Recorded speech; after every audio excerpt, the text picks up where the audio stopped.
창세기 4장까지의 이야기를 통해서 이제 에덴의 동쪽으로 쫓겨났던 사람들이 에덴의 동쪽에서 두 그룹으로, 다시 얘기하면 두 세계로 나뉘어지는 것까지를 살펴봤습니다.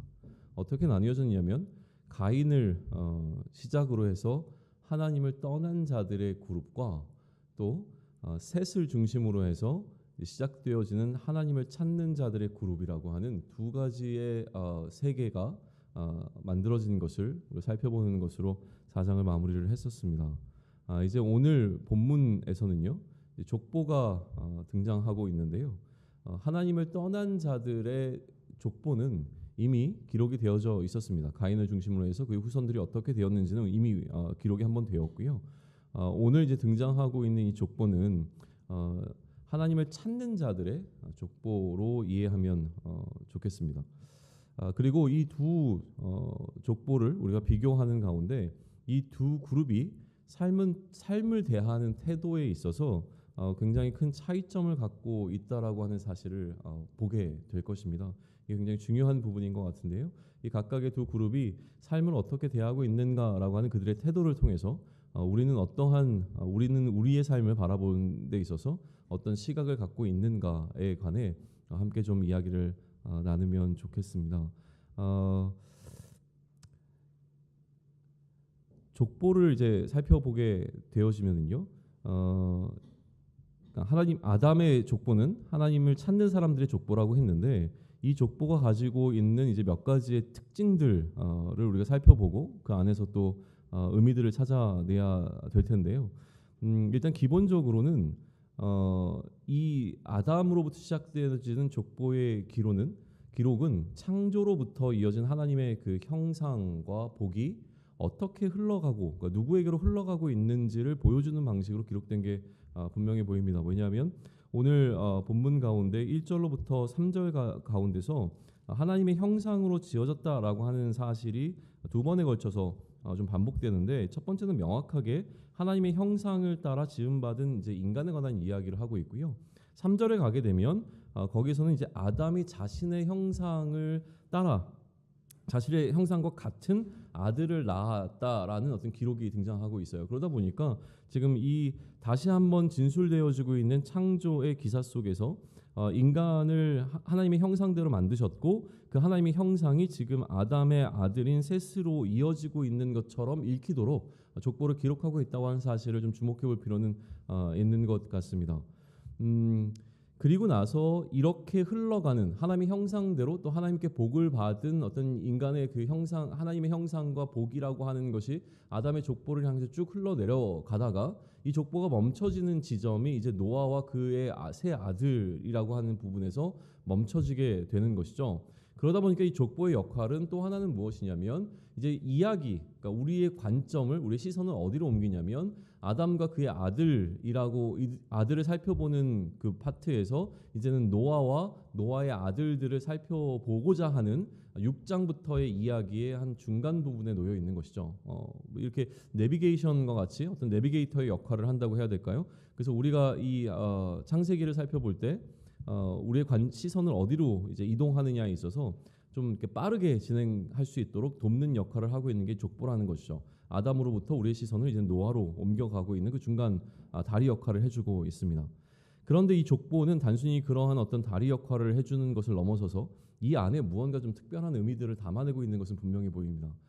그런데 우선 주목되어지는 것은 무엇이냐면 이 족보를 기록하고 있는 패턴이에요.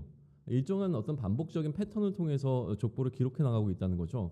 쉽게 얘기하면 한 사람이 언제 몇 세의 아들을 낳았고 아들을 낳은 이후에 몇 년 정도를 더 살았으며 그래서 그가 죽었을 때의 나이는 몇 세이더라라는 방식으로 이제 기록하고 있는 것이죠. 그러다 보니까 패턴을 따라서 기록되다 보니까 패턴이 깨지는 지점에서 우리는 멈출 수밖에 없습니다. 쭉 이어가다가 이 패턴이 이렇게 나와야 되는데 어느 순간 그 패턴이 무너지게 되면 무너진 이유가 있을 거라는 생각을 갖게 되는 것이죠.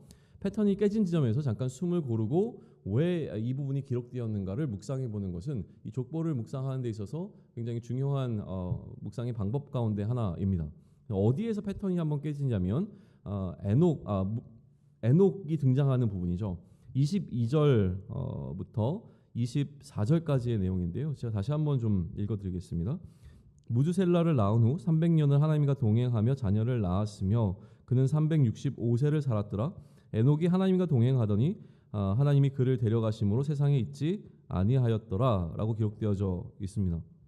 그러니까 지금 에녹에 관한 이야기 그리고 또 무드셀라를 낳은 그 이야기를 기록하고 있는 그 에녹의 이야기 가운데서 지금 패턴이 한번 깨졌는데 그럼 이 깨진 패턴 가운데서 강조하고 있는 것은 무엇이냐면 그가 300년을 하나님과 동행하였다라고 하는 사실과 또 하나는 그렇기 때문에 하나님과 동행하더니 하나님께서 그를 죽음을 보지 않고 데려가신 것처럼 기록하고 있는 부분이라는 거예요. 계속 죽었더라로 끝나고 있던 패턴이 깨지면서 하나님이 그를 데려가심으로 세상에 있지 아니하였더라라고 그의 기록을 하고 있다라고 하는 부분에서 한번 우리는 멈춰볼 필요가 있는 거죠.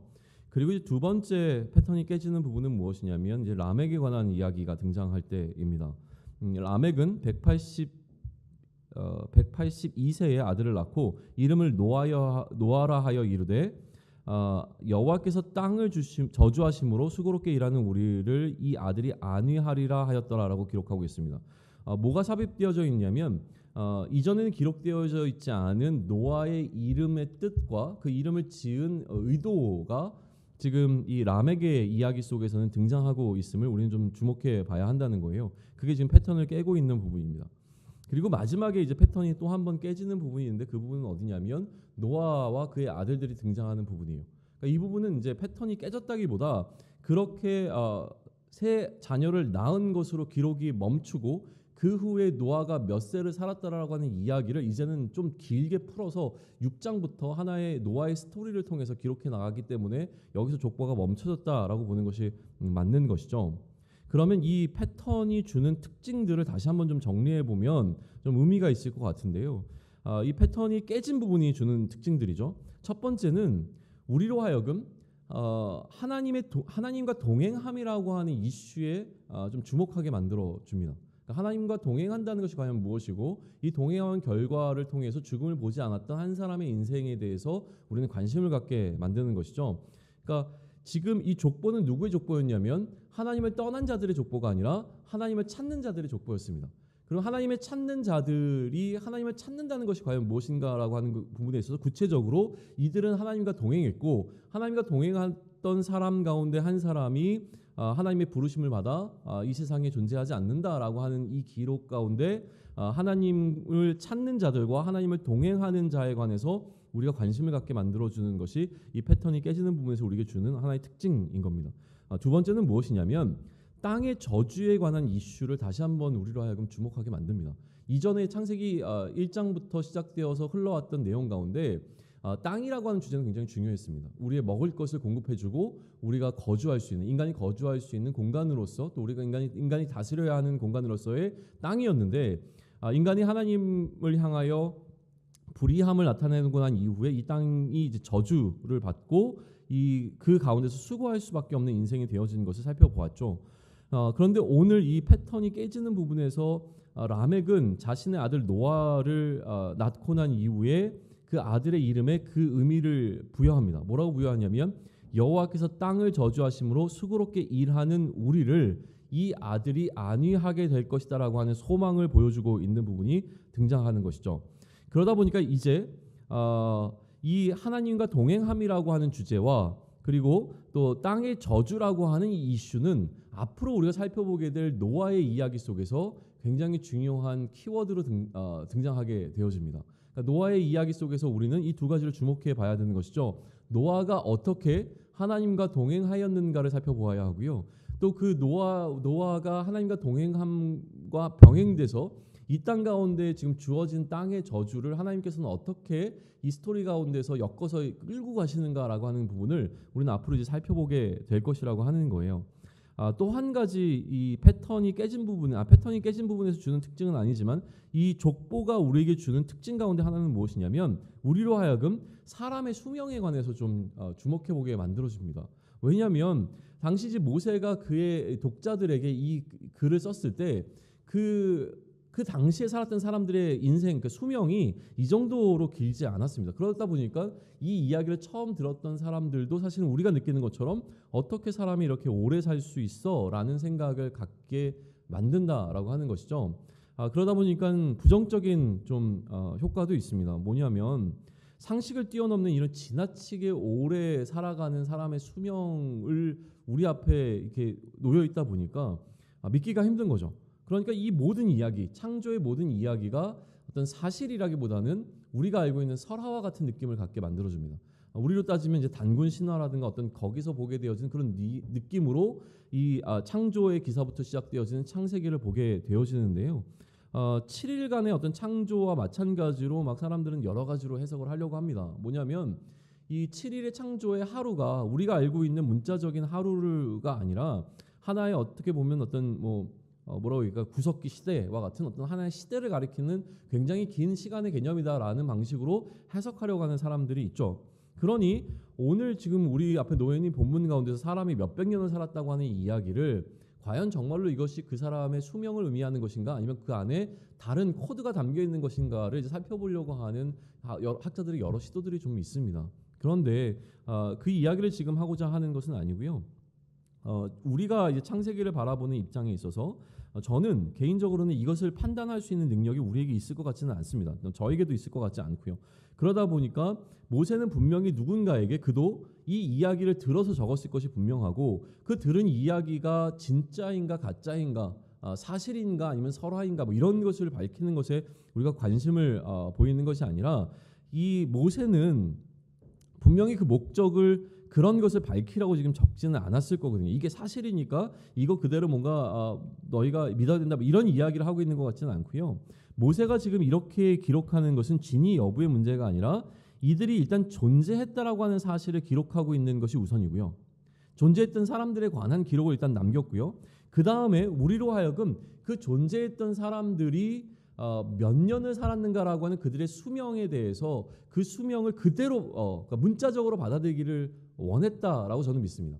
창조를 7일간의 창조로 보도록 만들었던 것과 마찬가지로 지금 이 사람들의 수명이 실제로 살았는가 안 살았는가를 떠나서 실제로 살았다고 저는 믿지만 일단 모세 역시도 그 의도 자체를 이 사람들이 몇백 년을 살았다라는 것으로 독자들이 받아들이도록 했다라고 하는 것을 우선 우리는 그냥 인정하고 들어가야 될 것 같습니다. 왜냐하면 그 이후에 이 수명에 관한 문제가 다시 한번 등장하게 되는데요. 거기에 이제 모세가 왜 이 이야기를 지금 이 앞에 등장하는 사람들의 수명을 이 몇백 년이라고 하는 것을 그대로 밝히면서 지금 기록하고 있는지에 대한 답이 등장하기 때문에 그렇죠. 이거는 뭐 다음을 위해서 말씀을 드린 거고요.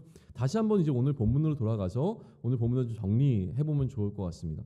우리는 이 질문을 던져야 되는 것이죠. 그렇다면 이 창세기 5장이 창세기 자체에서는 아담으로부터 노아라고 하는 이 시대의 흐름을 넘어가기 위한 내비게이터로서의 역할을 감당한다고 했지만 그렇다면 우리에게 오늘 이 본문을 대하고 있는 하나님의 말씀을 대하고 있는 우리에게 주는 메시지는 무엇이냐라고 하는 것이죠. 다시 말씀드리지만 4장까지의 내용에서 우리는 이 세계가 두 개로 나눠지는 것을 봤습니다. 가인의 혈통을 따르는 하나님을 떠난 사람들의 그룹과 셋의 혈통을 따르는 하나님을 찾는 사람들의 그룹으로 이 세상이 두 개로 이제 나뉘어지는 것을 보게 된 것이죠. 그러니 이제 앞으로는 이 두 세계의 대립과 긴장이 계속 말씀의 흐름을 이끌고 가게 되어집니다. 그리고 실제로도 지금 이 족보 가운데서 명확하게 등장하지는 않았지만 은근히 앞에 등장했던 가인의 족보와 지금 그러니까 아담으로부터 셋으로 이어지는 이 족보가 은근하게 대조를 이루고 있는 것으로는 보게 되어지는데요. 어디서 그거를 볼 수 있냐면 라멕이라고 하는 사람 때문에 그렇습니다. 이 라멕이라고 하는 동일한 이름을 갖고 있는 두 사람이 각각의 족보에서 등장을 하고 있는데 이 두 사람에 관한 기록이 굉장히 흥미롭다라고 하는 것이죠. 가인의 족보에서 등장하고 있는 라멕은요, 가인이 범했던 범죄를 그대로 답습하고 있는 모습을 보이는 것으로 기록되어지는 인물입니다. 그런데 지금 이 아담의 족보 속에서의 라멕은 그 앞에 나왔던 에녹과의 흐름을 이어받아서 하나님과 동행하며 살아가는 사람이 어떠한 마음을 갖고 인생을 살고 있었는가를 보여주는 방식으로 기록되어져 있다라고 하는 거예요. 그러니까 한 사람의 그러니까 가인의 족보에 등장하는 라멕과 이 셋의 족보에 아담의 족보에 등장하는 라멕을 비교해 보는 것은 굉장히 흥미로운 부분입니다. 의도한 것인지는 모르겠습니다. 그러나 더 흥미로운 것은 무엇이냐면 가인을 죽이는 자는 7배의 벌을 받겠다고 이야기를 했었죠. 그런데 그 라멕, 가인의 혈통을 따르는 그 라멕은 자기 똑같은 범죄를 범하고 자기를 죽이는 자에게는 77배의 벌을 받게 될 것이라고 저주를 하고 있어요. 그런데 오늘 등장하고 있는 이 아담의 종포 속에 등장하고 있는 이 셋의 후손이었던 라멕은요, 777세를 살았다고 기록을 하고 있습니다. 만약에 여기에 뭔가 모세가 의도한 것이 있다면 굉장히 중요한 메시지가 담겨 있을 것 같다는 거예요. 의도한 것이 맞다면 이렇게 해석이 가능합니다. 무엇이냐면 죽음에 대한 공포, 누군가가 자기를 죽일 것 같은 그 공포 속에서 살아가야만 했던 가인과 아벨, 가인과 라멕이죠. 가인과 라멕은 다른 사람, 자기를 죽이려는 사람들을 저주하며 살았을 것이 분명합니다. 너 날 죽이면 너는 7배의 벌을 받게 될 거야. 너 나를 죽이면 너는 77배의 저주를 받게 될 거야. 라는 방식으로 그의 인생을 살아갔을 것이 너무나 분명하다는 것이죠.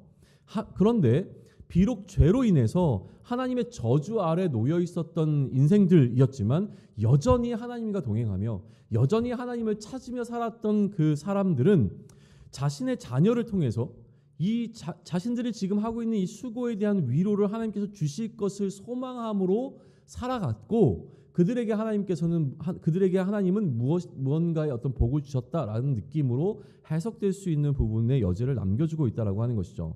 뭐냐면 수십 배의 저주와 수백 배의 축복이라고 하는 무언가 상이한 결과물, 하루하루를 조금 더 살아보기 위해서 너 나 죽이면 너 큰일 나라고 하는 방식으로 살았던 사람과, 그렇지 않고 그냥 하나님께서 나의 이 수고를 위로해 주실 거라는 소망으로 살았던 사람은 하루하루를 살아가는 것이 아니라 777년을 살았다라는 방식으로 지금 기록하고 있는 것처럼 느껴진다라고 하는 거예요. 그런데 만약에 이것이 모세가 의도한 것이 아니더라도 5장이 주는 메시지는 이 두 세계의 대조에 있다라고 하는 것은 분명해 보인다라고 하는 거예요. 그러니 이 5장은 오늘 살아가는 우리에게 이렇게 질문을 던지는 것처럼 느껴집니다. 무엇이냐면, 나는 죽음이 주는 그 죽음에 대한 공포 가운데 매일을 두려움 가운데 살아가고 있는가를 돌아보게 하는 것이죠. 나를 향해서 해를 입히려고 하는 어떤 사람들을 향해서 저주하고 불평하고 불만하고 그들을 향해서 내가 무언가 벽을 쌓는 방식으로 살아가고 있지는 않은가를 돌아보라라고 하는 것이 첫 번째 메시지로 보입니다. 두 번째는 무엇이냐면, 비록 우리는 우리가 범한 이 죄의 결과로 인해서 죽음이 주는 공포 가운데 날마다 거할 수밖에 없는 삶의 자리 가운데 놓여 있습니다. 그럼에도 불구하고 그러한 상황 가운데 날마다 두려움 가운데 거하지만 여전히 하나님을 향한 소망을 놓지 않고 언젠가 하나님께서 내가 이렇게 살아가는 삶을 위로해 주시고 안위해 주실 거라고 하는 그 소망 가운데 살아가고 있느냐, 이 두 가지 인생 가운데 과연 너의 인생은 어느 쪽에 속해 있느냐라고 하는 것을 우리로 하여금 점검하게 하고 묻게 해주는 역할을 하는 것이 오늘 우리 앞에 놓여 있는 족보가 우리에게 주는 메시지라고 저는 믿습니다. 모세는 한쪽을 자신의 생명을 움켜쥐고 가쁜 숨을 몰아쉬면서 어떻게든 스스로 더 살아보려고, 생명을 연장해 보려고 애쓰고 있는 불쌍한 인생의 모습으로 그려낸다면, 다른 한쪽은 수백 년을 넉넉하게 살아가고 있고 심지어 죽음을 보지 않고 하나님께 갔다고 기록하면서 이 두 세계에서 살고 있는 사람들의 어떤 삶의 모습을 명확하게 비교해주고 있다라고 하는 거예요. 그런데 중요한 건 뭐냐면, 이렇게 하나님을 찾고 하나님과 동행하는 삶을 살았던 자들이 문자적으로는 수백 년을 넉넉하게 살아가고 또 죽음을 보지 않고 하나님의 부르심을 받은 것으로 기록하면서 이들이 뭔가 삶을 평탄하게 살았을 것처럼 그것만 기록하지 않았다는 거예요. 분명하게 그 에녹의 이야기를 통해서 지금 오늘 라멕의 이야기를 통해서 기록하고 있는 것은 무엇이냐면, 그들이 수고하고 있었다라고 하는 것을 놓치지 않습니다. 하나님을 찾는 자들의 인생은 그냥 무조건 이 땅에서 배부르게 사는 인생이 아니었어요. 땅의 저주 가운데 수고할 수밖에 없는 삶이었습니다. 삶의 자리는 그러하지만 그러나 중요한 것은 무엇입니까? 그들이 자신의 삶을 스스로 연장하기 위해서 다른 사람을 저주하는 방식으로 살아가는 것이 아니라 나의 삶에 대해서 이 위로와 안위는 하나님께로부터 오는 것을 알고 하나님께 소망을 두고 왔던 사람으로 지금 기록하고 있는 것이 오늘 본문이 주는 메시지라는 것입니다. 결론을 맺겠습니다. 내 것을 빼앗기지 않기 위해서 무언가 움켜쥐고 내 것을 빼앗기면 나는 죽을 것 같아. 거기에 대한 두려움으로 날마다 내 것을 빼앗기지 않기 위해서 더 움켜쥐고 있으려고 하는 방식으로 어떻게 하면 내가 더 이것을 내 힘으로 좀 지켜낼 수 있을까 아둥바둥 살아가는 그러한 인생이 아니라 삶의 자리는 어렵고 삶의 자리는 늘 우리로 하여금 두렵게 만들지만 끝까지 하나님과 동행하기 위해서 몸부림치는 인생이 그리스도인의 삶이라고 하는 것을 가르쳐준다고 저는 믿습니다. 그리고 그 삶이 우리의 인생이 되길 소망합니다. 오늘 살아가는 우리가 무언가 나의 것을 지키는 방식으로 살아가는 것이 아니라 우리의 소망은 하나님께 있음을 알고 오늘 우리의 삶의 자리는 굉장히 힘들고 어렵지만 그럼에도 불구하고 오늘 내가 하나님을 찾고 하나님을 동행하는 방식으로 살아가며 그 하나님으로부터 위로를 받는 인생이 되기를 축원합니다. 아멘.